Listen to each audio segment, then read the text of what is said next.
আসসালামু আলাইকুম। Walton smart fridge presents game অ্যানালাইসিসে সকলকে আমন্ত্রণ। ফ্রান্সের লেজেন্ড টিয়েরি অনরি একটা মন্তব্য করেছেন, লিওনেল মেসি একটা সময় ফ্রি কিকে খুব বেশি পারদর্শী ছিলেন না, কিন্তু বর্তমানে তিনি বিশ্বসেরা ফ্রি কিক টেকার্সদের মধ্যে একজন। বার্সেলোনার সাবেক কোচ একটা মন্তব্য করেছেন, লিওনেল মেসি একটা সময় ফ্রি কিকের প্র্যাকটিসের সময়টাতে বলের উপর বসে থাকতেন, ফ্রি কিক নিতে চাইতেন না, কারণ সে সময়টায় দলে রোনালদিনহো ছিলেন, ডেকো ছিলেন, রাফায়েল মার্কুয়েজ ছিলেন। তিনি বলেছিলেন যে এটা তাদের সময়, তাদেরকেই ফ্রি কিকটা নিতে দেন, আমি একটু পারদর্শী হই, পরে আমি ফ্রি কিক নেব। সেই জায়গা থেকে লিওনেল মেসি এখন মাঠের সব দিক থেকে ফ্রি কিক নিতে পারেন, সব দিক থেকে ফ্রি কিকে তিনি ম্যাজিক দিতে পারেন। এটার পেছনের কারণটা আসলে কি, সেই ব্যাপারটাই বিশ্লেষণ করতে চাই। কারণটা অবশ্যই প্র্যাকটিস, কিন্তু এই প্র্যাকটিসের পেছনে সায়েন্সটা আসলে কোথায়?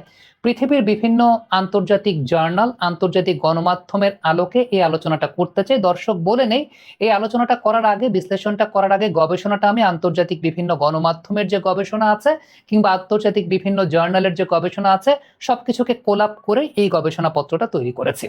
প্রথমত একটা বিষয় মার্কায় দেখতে পেয়েছিলাম, মার্কা আন্তর্জাতিক একটা ক্রীড়া গণমাধ্যম, তারা বলেছিল লিওনেল মেসির ফ্রি কিকের সবচেয়ে উল্লেখযোগ্য বিষয়টা হচ্ছে তিনি কয়েকটা স্টেপ নিয়ে ফ্রি কিকটা নেন, কয়েকটা স্টেপে ফ্রি কিক নেন। এই কয়েকটা স্টেপে ফ্রি কিক নেয়ার কারণে বলের উপর সাইড স্পিন এবং টপ স্পিন দুইটাই তিনি জেনারেট করতে পারেন। এক্ষেত্রে তার বডি অ্যাঙ্গেল এবং বডি পোশ্চারটা খুব কম্প্যাক্ট থাকে, তার কোরটা টাইটেনিংটা অনেক ইম্পর্টেন্ট ব্যাপার, এবং তার পয়েন্ট অফ কন্ট্যাক্টটা খুব ইম্পর্টেন্ট। কারণ খেয়াল করে দেখবেন মেসি প্রত্যেকটা সময় বলের লোয়ার সেকশনে হিট করেন এবং পাটাকে আপওয়ার্ড থ্রু দ্য বল নেন, এবং এক্ষেত্রে যে বিষয়টা হয় সেটা হচ্ছে বলের যে টপ স্পিনটা, ওই কার্ভটা টপ স্পিন জেনারেট করে এবং প্রায় মনে হয় যে বলটা হয়তো বা বার পোস্টের ওপর দিয়ে চলে যাবে, কিন্তু বলটা একদম লাস্ট মোমেন্টে ডিপ করে। মার্কা এই কথাটাই বলেছে যে এক্ষেত্রে নাম্বার ওয়ান যে বিষয়টা, তিনি কয়েকটা স্টেপে নেন এবং সেই সঙ্গে বলের একদম নিচের পোর্শনটাতে তিনি হিট করেন।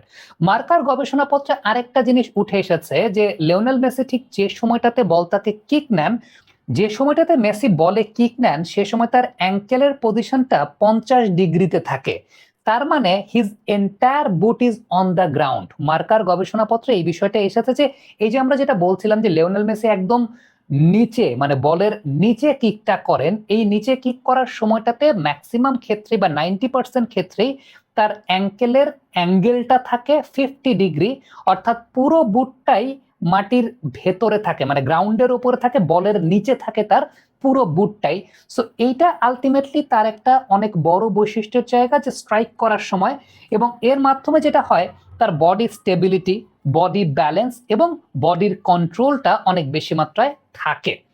বার্সা ইউনিভার্সাল আরেকটা জার্নাল তারা প্রকাশ করেছিল এবং সেই জার্নালে তারা একটা বিষয় বলেছিল যে লিওনেল মেসির free kick one of the rarest free kicks, যেখানে নিউটনের প্রথম সূত্রটা কাজ করে এবং ম্যাগনাস এফেক্টটা কাজ করে।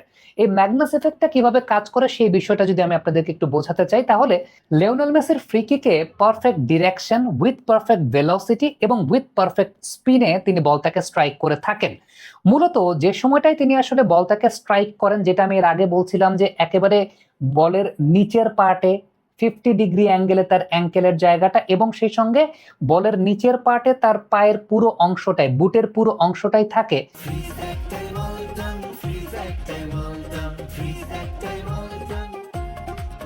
এতে যে বিষয়টা ঘটে সেটা হচ্ছে বলটা একটা ডিরেক্ট প্যাচ যখন ফলো করে ইন দ্য এয়ার, তখন এয়ার রেজিস্ট্যান্স ক্রিয়েট হয় বলের দুই পাশেই, এবং সেটা বাতাসটাকে আসলে স্লো ডাউন করে দেয়। তবে বলের যে স্পিনটা তিনি জেনারেট করেন, যেটা আমি শুরুতে বলেছিলাম যে আলটিমেটলি খুব ছোট রান আপে তিনি যখন নেন তখন টপ স্পিন এবং সাইড স্পিন দুইটাই জেনারেট করতে পারেন। এই বলের স্পিনটার জন্য বলের এক পাশের বাতাস বলের স্পিনের বিপরীত দিকে ঘুরে এবং সেই পোর্শনটাতে বাতাসের প্রেসারটা বেড়ে যায়। আবার অন্যদিকে বলের যে আরেকটা পোর্শন আছে সেই আরেক দিকের বাতাস বলের স্পিনের দিকে ঘুরে। সো আলটিমেটলি সেই জায়গাটাতে এয়ার প্রেসারটা লো হয়। এখন এই যে দুই পাশের এয়ার প্রেসারের যে পার্থক্য, দুই পাশের এয়ার প্রেসারের পার্থক্যের কারণে বলটা কার্ভড হয় এবং কার্ভড হয়ে লো এয়ার প্রেসারের দিকে বলটা যায়, যে কারণে এটাকে ম্যাগনাস এফেক্ট বলা হচ্ছে, এবং লো এয়ার প্রেসারের দিকে গিয়ে গোলকিপারকে অনেক বেশি মাত্রায় কনফিউজড করে তোলে এবং গোলকিপার আলটিমেটলি অ্যান্টিসিপেট করতে পারে না। এবং যেটা বলছিলাম যে তার যেহেতু টপ স্পিন এবং সাইড স্পিন দুটোই আছে, সো আলটিমেটলি এই কারণে বলটা খুব তাড়াতাড়ি ডিপ করতে পারে, বা যেই জায়গাটায় তিনি আসলে করতে চাচ্ছেন সেই জায়গাটায় ডিপ করতে পারে। এখন এটা তো সায়েন্টিফিক ব্যাখ্যার ব্যাপার যে মেসির ফ্রি কিকটা আসলে এইভাবে হয়, কিন্তু এক্ষেত্রে মেসি আসলে এক্সপার্ট কিভাবে হয়েছেন? মেসি এক্ষেত্রে এক্সপার্ট হয়েছেন থ্রু প্র্যাকটিস। প্র্যাকটিস করতে করতে তিনি এক্সপার্ট হয়েছেন। তিনি সামনে ম্যানেকুইন ডল রেখে ঘন্টার পর ঘন্টা প্র্যাকটিস করতেন। তিনি জানতেন যে তার সেই লিমিটেশনের জায়গাটা আছে। 2006-07 এই মৌসুম পর্যন্ত তিনি কখনোই আসলে বার্সেলোনার হয়ে ফ্রি কিক করতেই যান নাই। 2008 সালে লিওনেল মেসি সর্বপ্রথম ফ্রি কিকে গোল করেছিলেন এবং তারপর থেকেই আসলে তার ফ্রি কিকে গোল করার রেশিওর জায়গাটা কিন্তু প্রতিনিয়ত বেড়েছে। বিশেষ করে 17, 18, 18, 19, 19, 20 এই সময়টাতে তার সেট পিসে গোলের রেকর্ডটা কিন্তু অনেক ভালো। ইন রিসেন্ট টাইমস ইন্টার মায়ামির হয়েও তিনি সেট পিসে গোল দিয়েছেন, আর্জেন্টিনার হয়তো তিনি সেট পিসে গোল দিচ্ছেন, সবচেয়ে বড় ভরসার জায়গা। সো মেসি ঘন্টার পর ঘন্টা প্র্যাকটিস, বারবার প্র্যাকটিস, এইভাবেই কিন্তু নিজের এই লিমিটেশনটাকে দূর করেছেন। মেসি এই ব্যাপারটা আরেকটা কথা বলেছেন বিভিন্ন গণমাধ্যমে, সেটা হচ্ছে আর্জেন্টিনার সাবেক লেজেন্ড কোকো বেসিলি, তার কাছ থেকেও মেসি জেনেছেন যে আসলে ফ্রি কিকের বেসিক কেমন হওয়া উচিত। তিনি সেই কথাটা তাকে ইনস্ট্রাকশন দিয়েছেন এবং বলেছেন কখনো কখনো রিকওয়েলমের স্টাইলটাকে ফলো করার জন্য। 2010 বিশ্বকাপের সময় ডিয়েগো ম্যারাডোনা মেসিকে একটা ইনস্ট্রাকশন দিয়েছিলেন যে ফ্রি কিকের সময় খুব সহজেই বল থেকে পাটাকে সরাবা না। তো এরকম বিভিন্ন সাজেশন কিন্তু লিওনেল মেসি বিভিন্ন মানুষের কাছ থেকে নিয়েছেন এবং সেগুলোকে কোলাপ করে আলটিমেটলি তিনি আজকে ফ্রি কিকে নিজের এই অবস্থানটা ক্রিয়েট করেছেন বা এই অবস্থানটা আসলে এসেছেন। দর্শক, এই অ্যানালিসিসটা এটা আমার ব্যক্তিগত অ্যানালিসিসের জায়গা না, এটা বিভিন্ন জায়গায় বিভিন্ন গবেষণাপত্র বিভিন্ন সময় প্রকাশিত হয়েছে। সেই গবেষণাপত্রগুলোকে কোলাপ করে আপনাদের জন্য বাংলা ভাষায় যাতে বুঝতে সুবিধা হয় সেই জায়গাটা বলার চেষ্টা করলাম। আমি নিজেও বোঝার চেষ্টা করেছি। আমার নিজেরও একটা কিউরিওসিটির জায়গা ছিল আসলে অনেক, যে লিওনেল মেসির ফ্রি কিকের সায়েন্সটা আসলে কি, বা তিনি ফ্রি কিকটা আসলে কিভাবে নেন।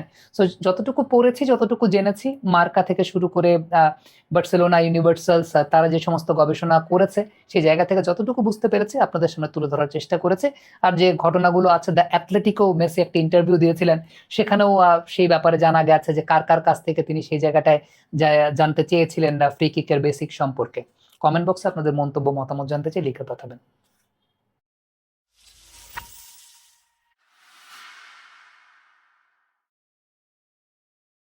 জায়গায় বিভিন্ন গবেষণাপত্র বিভিন্ন সময় প্রকাশিত হয়েছে। সেই গবেষণাপত্রগুলোকে কোলাপ করে আপনাদের জন্য বাংলা ভাষায় যাতে বুঝতে সুবিধা হয় সেই জায়গাটা বলার চেষ্টা করলাম। আমি নিজেও বোঝার চেষ্টা করেছি। আমার নিজেরও একটা কিউরিওসিটির জায়গা ছিল আসলে অনেক, যে লিওনেল মেসির ফ্রি কিকের সায়েন্সটা আসলে কি, বা তিনি ফ্রি কিকটা আসলে কিভাবে নেন। সো যতটুকু পড়েছি, যতটুকু জেনেছি, মার্কা থেকে শুরু করে বার্সেলোনা, ইউনিভার্সালস, তারা যে সমস্ত গবেষণা করেছে সেই জায়গা থেকে যতটুকু বুঝতে পেরেছি আপনাদের সামনে তুলে ধরার চেষ্টা করেছে। আর যে ঘটনাগুলো আছে, দ্য অ্যাথলেটিকো মেসি একটা ইন্টারভিউ দিয়েছিলেন, সেখানেও সেই ব্যাপারে জানা গেছে যে কার কার কাছ থেকে তিনি সেই জায়গাটায় জানতে চেয়েছিলেন ফ্রি কিকের বেসিক সম্পর্কে। কমেন্ট বক্সে আপনাদের মন্তব্য মতামত জানতে চাই, লিখে পাঠাবেন।